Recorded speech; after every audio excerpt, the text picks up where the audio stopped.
And yes, guys, I got the Nitro Neon Thunderoarus finally. Nitro Neon there, guys. Thunderoarus. Nitro Neon on top. Pretty cool. I like the paint on this one. So all I need for this case is a Sparkle Smash Chase Piece, Crush Cycle, Monster Mutt, and a Toro Loco Yellow, and that's it. That's all I need. Real Trucks, Real Action, Monster Jam, of course. Sorry about the noise in the background. There it is, guys. It's the unboxing. Monster Jam logo.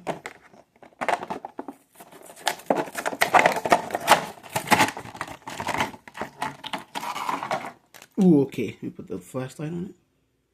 Flashlight. Okay. Look at this, guys. Isn't that cool? Look at, I love the green tires. Pink rims and beadlocks, and there's a white body, green arm. Really cool. The teeth are pretty nice. It's blue with green. There's the top of it.